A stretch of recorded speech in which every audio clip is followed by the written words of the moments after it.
So let's check out those answers on that first page again. We are, oh, I suppose this needs to be not on freeze.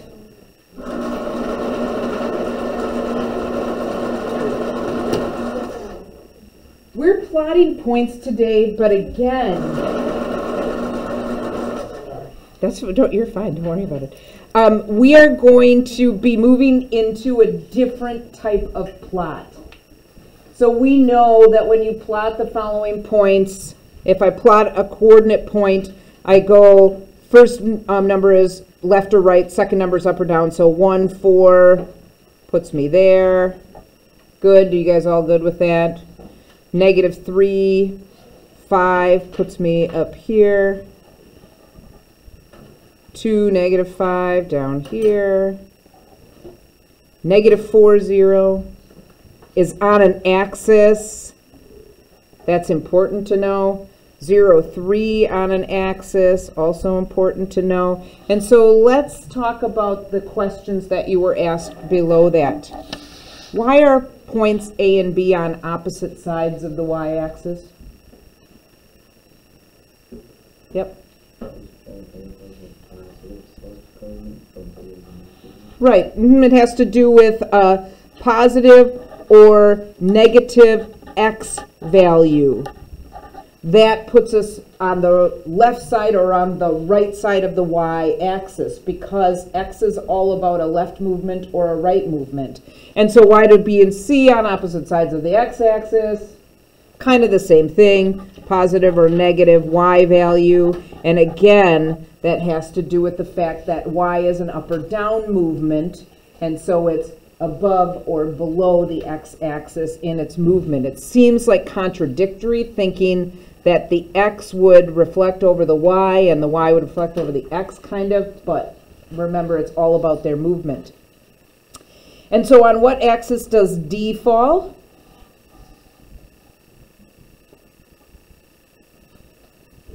X. How about what, E? Beautiful. Okay. If we could associate point D with an angle, what angle would fall where D lands? Think of the unit circle. What did you say? 0 pi. Great. Could we think of another one? 2 pi. Could we think of another one?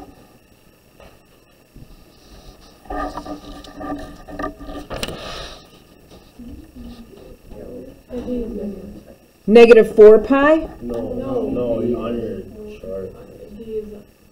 On your graph. Oh, it's -4? Oh, thank you. Hi, what's up?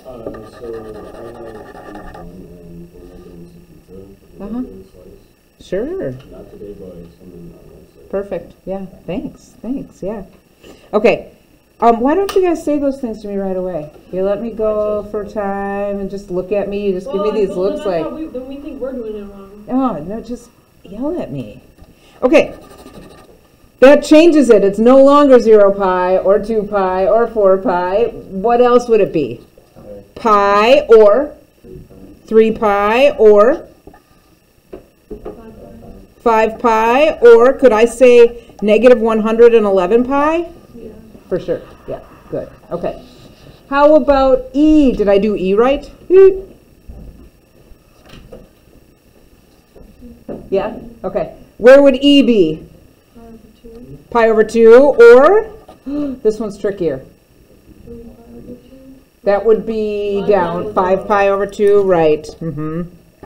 Or, I'll take one more. Make it negative.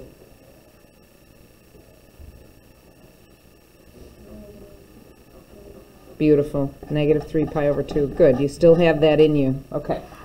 So I bring these up because when we graph, not with an x and a y coordinate, which we call rectangular coordinates, but instead with a movement and a radius of a circle and an angle, we're going to be working with those angles and those families and pi over 2 and pi and moving around the unit circle, that kind of stuff, but with a different radius.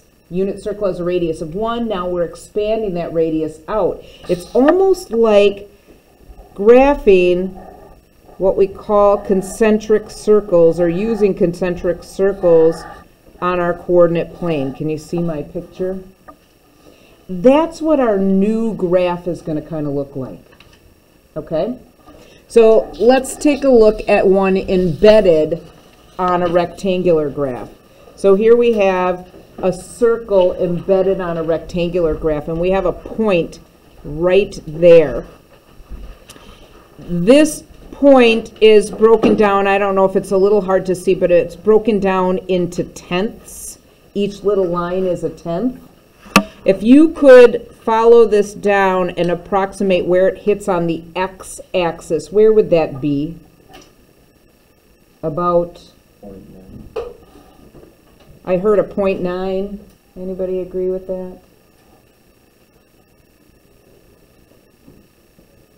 Mm-hmm. 0.8. So I get more 0.8s than I get point. Okay. So that would give me an x-coordinate of 0.8. And if I could approximate where it crosses the y-axis, where would that be? 0.6. Great. Okay. However, if I made this point be part of a triangle, in fact, the hypotenuse of a right triangle, I can create different values based on the radius and the angle that would fall in the same exact location as going right 0.8 and up 0.6. So we're drawing a vertical line from the point to the x-axis, and then we're drawing another horizontal line from the origin to where it hits on the axis. I just created this picture. I want you guys to do the same. That's what 9, 10, and 11 are asking you to do. And then answer, what shape did we just create? Be specific. Specific. Beautiful. What shape? A right triangle. Knowing that it's a right triangle is going to be helpful in what I do next. Because I am looking at a right triangle, and I know, and I'll redraw it on my page. I'm going to redraw mine right here on the bottom, just so I have it, because we can't see that much on my page. Here's my r, here's my theta. That's what I put in there. And the only things I know is that my x moves over 0.8 and my y moves up 0.6. If I wanted to find r, how would I do it?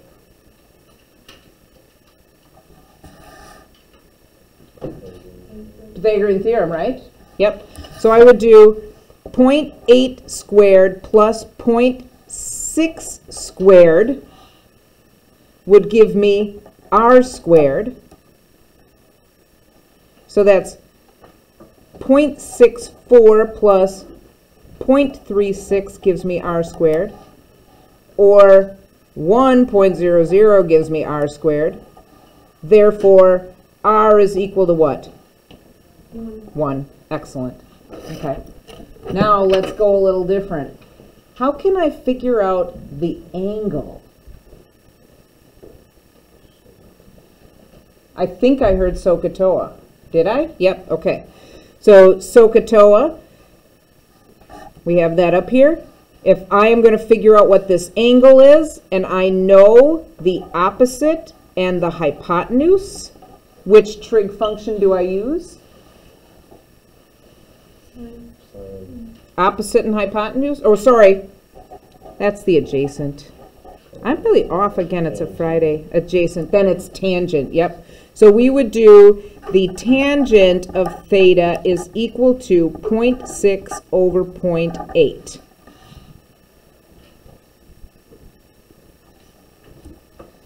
Or the tangent of theta is equal to, if I clean that up, can I reduce that?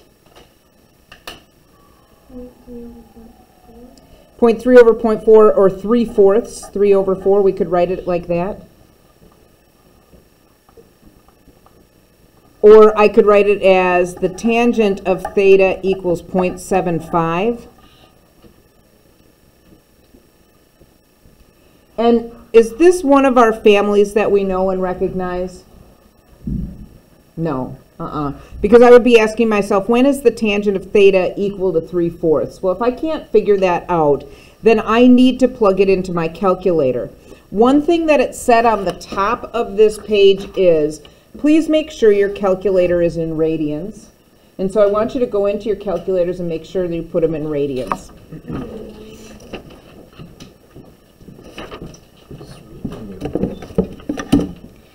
And when we plug that in, we will get an answer for theta. By plug it in, I mean I take the tangent inverse of 0.75. That'll give me theta. What do we get for theta? Yep. Yeah, how to do that? Tangent inverse? No, how do we get it? Oh, how do you get it in radians? I'm so sorry. I guess, yeah, sorry. You guys don't know? No, I don't mean that at all. No. Okay, so on a lot of your calculators, there's a DRG. That's like the blue ones and the pink ones and the whatever. You select DRG, arrow over until you get to RAD, which is radians, and you hit, and it'll show up as an RAD on the bottom. If you have a different calculator, you might have to put mode. A lot of them have mode. Some of them also have you look for math. There's also a button that has angle. So look for one of those buttons, mode, math, or angle, if you don't have a DRG button.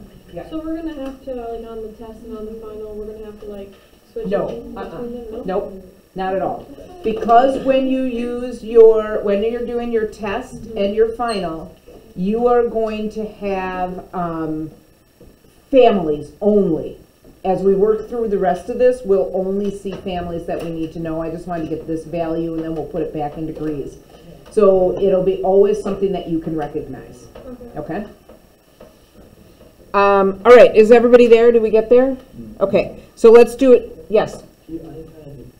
So do you have a mode on yours? Yeah, and when I hit like enter on the radio button, it's just kind of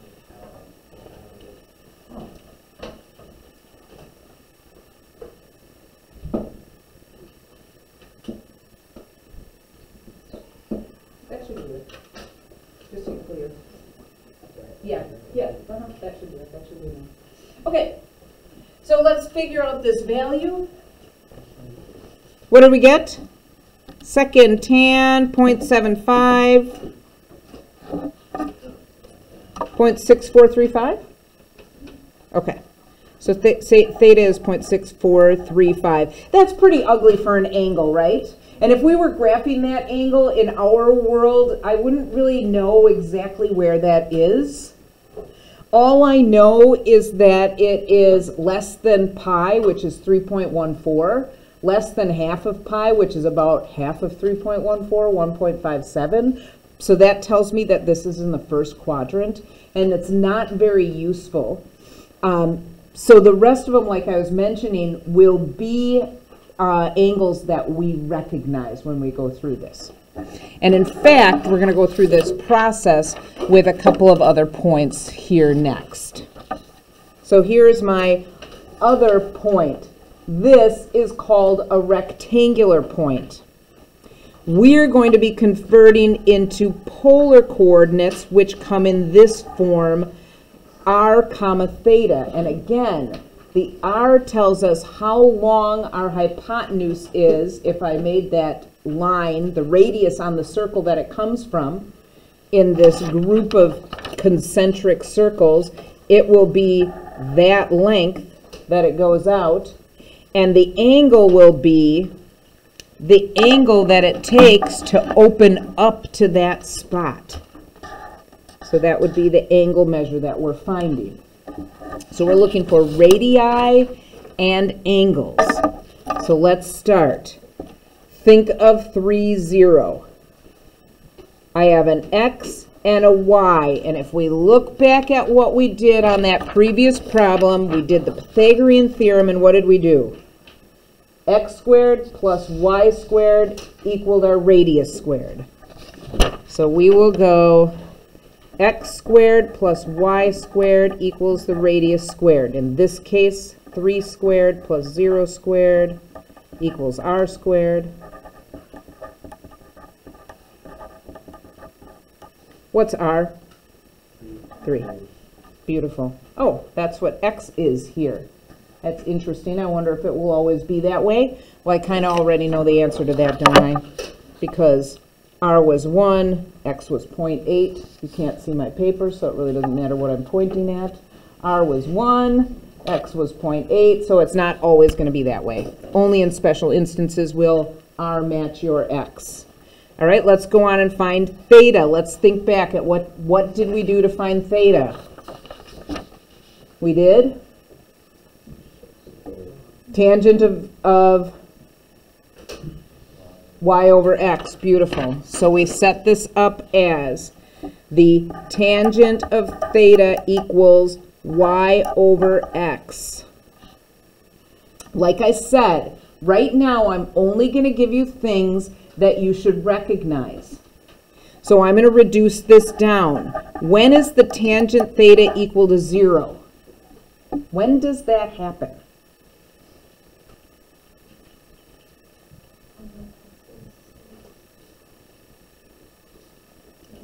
At where? On the axis. Which axis?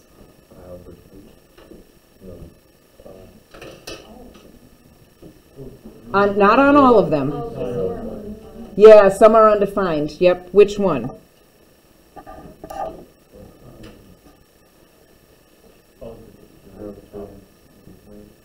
At pi over 2 and 3 pi over 2, I have the point 0, 1 and 0, -1. When I put the sine over the cosine, do I get 0?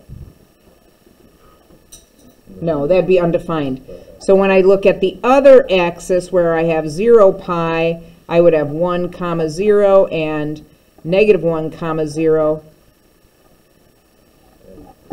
So I have those two possible answers. So I have two possible answers for theta. We've come across this before, right?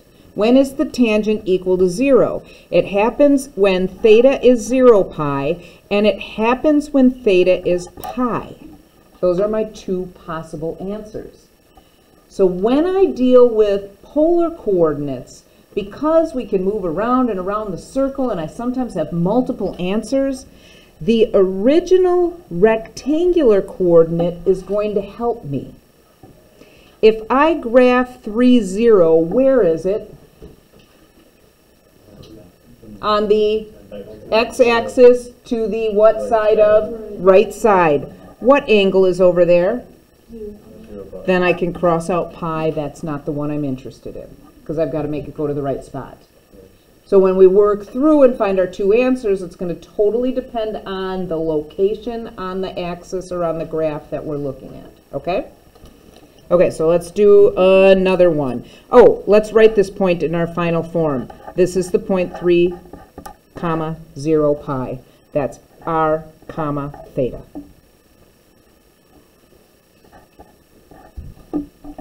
So let's do 2, 2.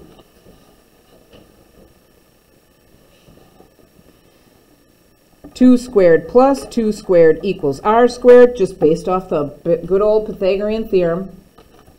So 4 plus 4 equals r squared, 8 equals r squared, square root of 8 equals r. I don't want a decimal. I want to simplify the square root of 8 if I can. Some of your calculators already magically do that for you. How many have a calculator that does it very beautifully for you? What do you get when you take the square root of 8? 2 times the square root of 2. What if my calculator doesn't do that beautifully for me? What do I have to do? One method is the repeated division, where I take the 8 and I divide by 2. I divide by the smallest number that I can. I get 4. I divide that by 2. Keep going. For every one, or for every pair I see, 1 goes out, whatever's left goes in. By in and out, I mean of the radical. So that's where I get 2 times the square root of 2. So I'd write this as 2 times the square root of 2. All right, let's do my theta. Here we go. This is the tangent of theta equals 2 over 2. So I want to do the tangent inverse of 2 over 2, or I want to think to myself better than that. when is the tangent equal to 1? Pi over 4. And that's in theta could be pi over 4 or what other answer?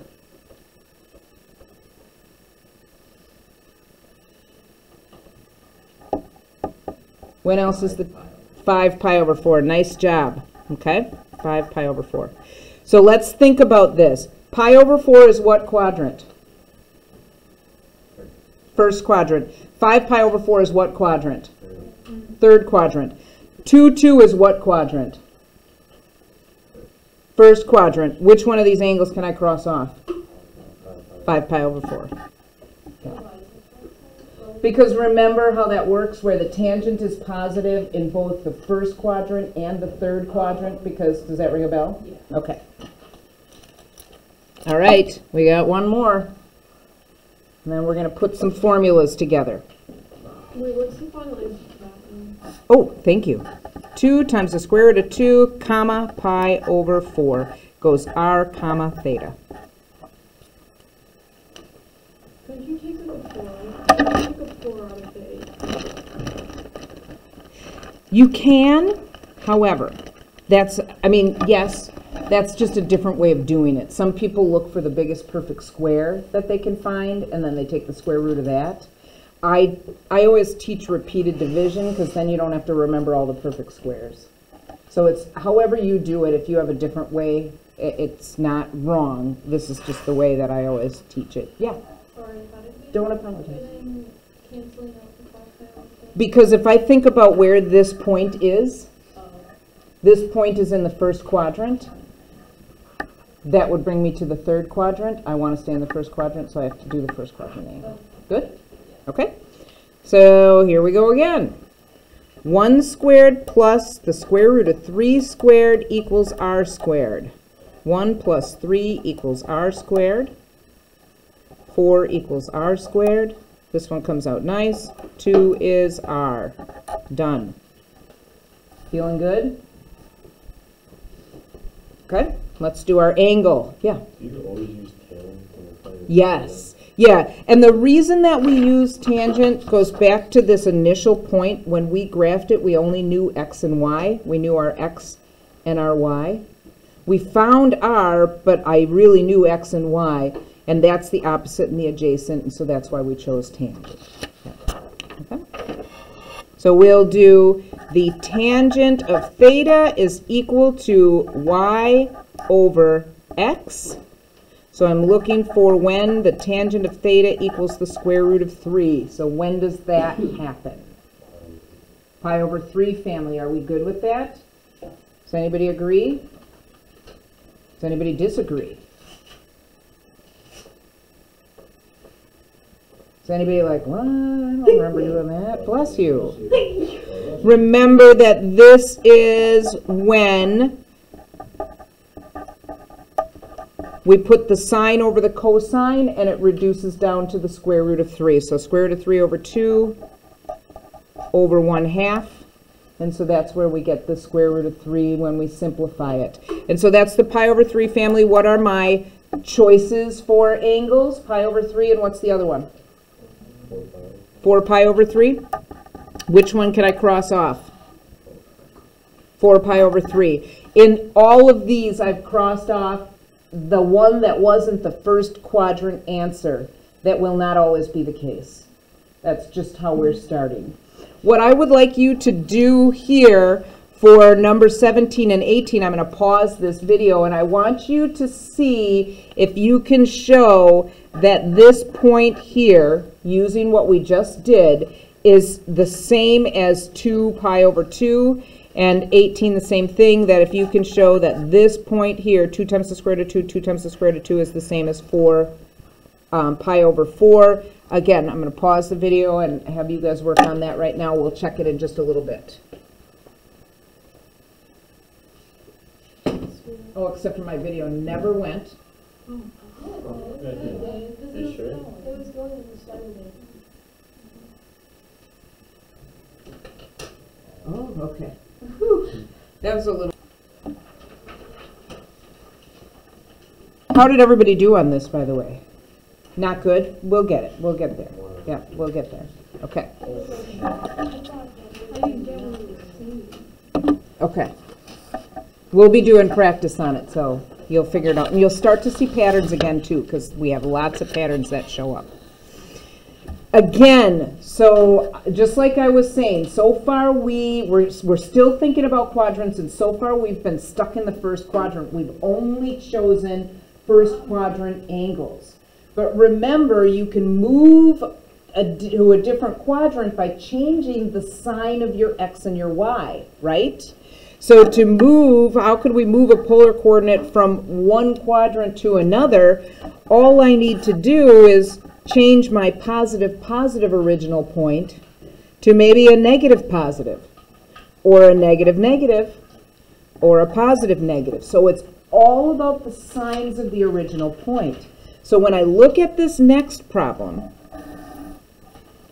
does this look familiar? Yeah. 1/2 square root of 3 over 2. Where is that? That's pi over 3. Pi over 3. Pi over 3 family, what quadrant? This is in the third quadrant. So what's our theta right away by looking at this? 4 pi over 3. I don't have to do any work on that one, really. I know it because I recognize this as one of my family members. Is that how all the problems are? No, and not. But I mean, they'll be similar.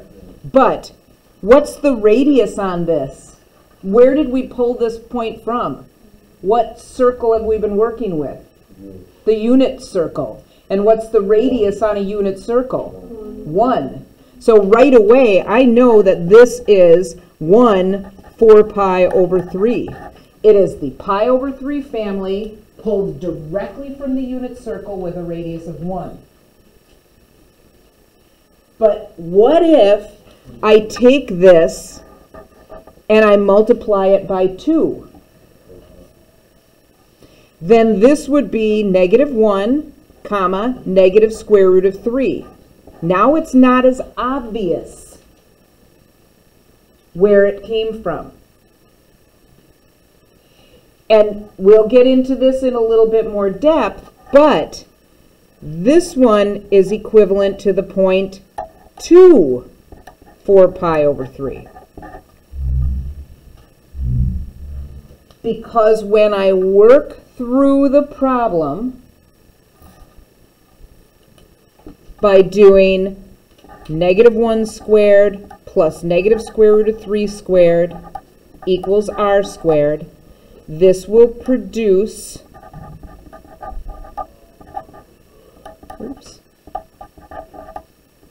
an r of 2. That's what that xy produces. And if I put it in the tangent inverse, or put it in, solve for the tangent, when is the tangent negative square root of 3 over -1 means when is the tangent square root of 3? What family does that happen?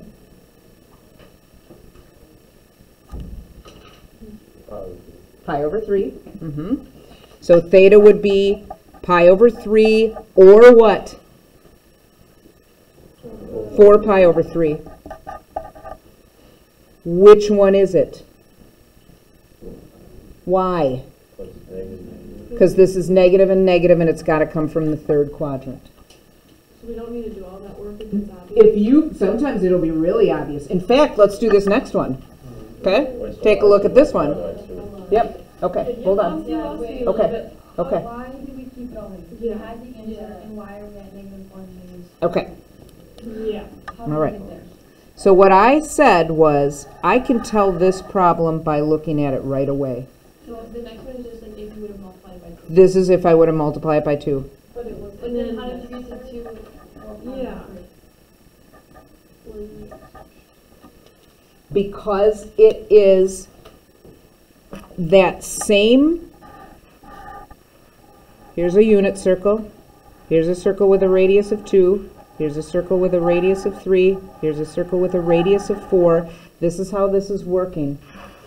If I am at pi over 3, that's this point right here on the unit circle. That's pi over 3. Can you recognize that? I know I'm really small. If I double that, I'm just straight out here. Same general location. If I triple it, I'm straight here. If I quadruple it, I'm straight here. All I'm saying is it's not always going to be obvious which family it comes from. But when you do your simplifying, you will only see with what we're working on things that are going to reduce down to these. And it will all have to do with a factor of what you multiplied that family by. So I could take like pi over 6 here with a radius of 1, if I'm looking at this point. It has a family member coordinate point. Let's say I multiply it by 6. This would be 3 times the square root of 3, comma 3. This is associated with this point. It's just 6 times the size. It's 6 times out, multiply the first coordinate by 6 and the second coordinate by 6. And that's what all of our things are going to look like here when we work through these. They'll all have a common ratio. But you'll be able to figure it out doing the math. And I'll go through both ways. So I just want to take a guess right here. Oops, right there. Where is that? What angle is that associated with? Pi. How do you know that? Because it's an odd number. Has nothing to do with odd number. Well, it's negative. Has something to do with the point. Where would I graph this? On the left side on the x-axis. What falls on the left side on the x-axis? Pi. On the unit circle, it is -1. Here it's 5. This point is 5 comma pi radius angle. It's 5 times our unit circle one in the same location as pi. So it's not So is that negative. your answer then? So your answer would be this, okay? But I'm just telling you, what if you don't, yeah, what if you can't recognize it? What if you don't see it? Then you can go through and you can solve it. So I'm gonna go through and I'm gonna solve it. Let's do it. Showing us up there is just how to Yeah, solve the yeah, problem. exactly, yeah. So let's go through and solve this. This would be -5 squared plus 0 squared equals r squared, right? So that's 25 plus 0 equals r squared. So 25 equals r squared. So 5 is r. Isn't that what I got? Yeah. I just recognized the value of it. Now let's find the angle. I need to find when the tangent is 0 over -5. So really what I need to find is when the tangent is 0. The tangent is 0 on an axis. Which one? It's on the x-axis. So my possible answers are 0 pi or pi. How do I pick? It's all about location, location, location. Where is this point? It's over here by pi. So that's why I don't use 0 pi. I use pi instead.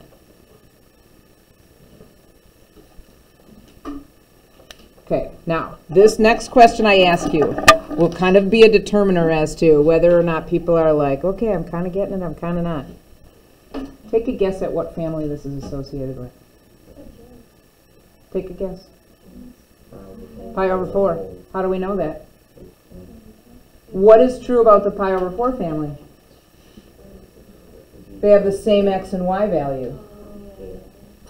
These are just opposites. What quadrant is this in? Fourth quadrant, because that's where we're positive, negative. So what's the fourth quadrant, pi over 4? 7 pi over 4. I know my theta already. If you recognize that, I know it already. If I don't, I'll have to go in and I'll have to start doing the solving. Now in this one, even to me, this is not as obvious what my r is. This one, it was very obvious, my R. I just had to multiply -1 by 5. What do I multiply the square root of 2 over 2 by to get 10? I'm not even going to waste my time with that. I'm going to go back to my old school. 10 squared plus -10 squared equals R squared. And I can just go solve that to find my R at any time. This is 100 plus 100 equals R squared. 200 equals R squared. Square root of 200 is R. I want to clean that up.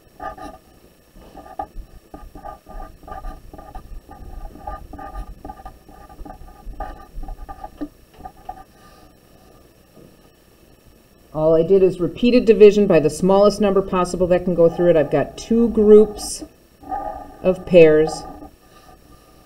So I put 5 times 2 on the outside. That remaining 2 goes on the inside. What's R? -2. 10 times the square root of 2. And there's my polar coordinate. There's my R. There's my theta.